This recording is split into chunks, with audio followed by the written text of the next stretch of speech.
Bonjour Alain. Bonjour Paul-Marie.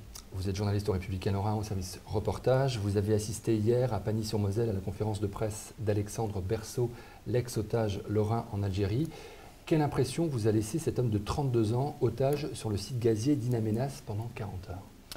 L'impression d'un boxeur groggy. Quand il est arrivé dans la salle qu'il avait choisie pour faire sa conférence de presse, à son retour au lendemain de son retour en Lorraine, on a vu quelqu'un de vraiment d'usé psychologiquement, qui avait du mal à marcher, qui se calfeutrait un petit peu de l'extérieur avec la capuche de sa parka sur la tête, encore à l'intérieur, comme s'il voulait un peu se protéger d'un monde extérieur qui l'agressait.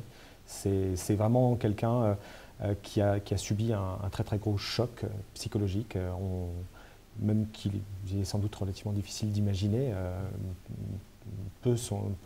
Il y a très peu de gens qui ont passé 40 heures à craindre d'être tués, d'entendre le bruit des mitraillettes et d'autres bruits encore, les hélicoptères de l'armée algérienne qui s'approchent, qui lutte contre les terroristes. Donc c'est vraiment quelqu'un qui a subi un choc très très important.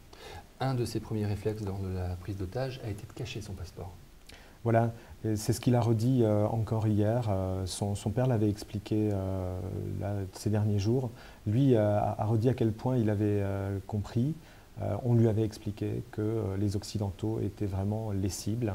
Alors, comme otage, on sait, ça fait partie de la stratégie des éléments d'Al-Qaïda qui ont exécuté cette attaque.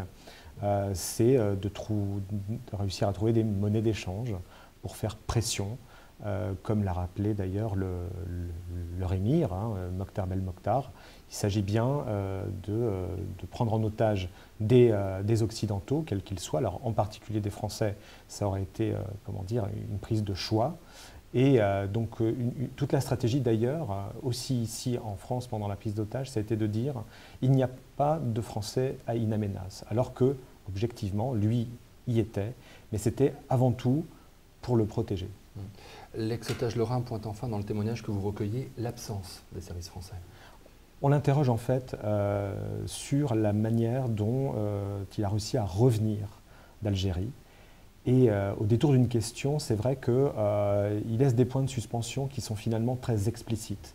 Un journaliste l'interroge sur le fait de savoir s'il a été accompagné par les services français depuis qu'il a été libéré, donc jeudi soir. Et donc il répond très brutalement: je ne les ai jamais vus, les services français.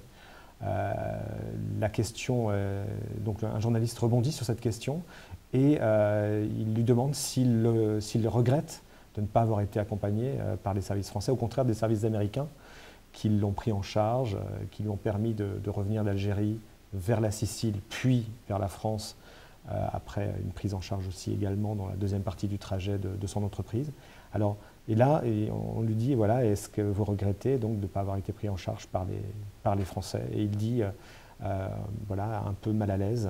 Il réfléchit à sa réponse pendant quelques secondes, et puis il dit, sans commentaire.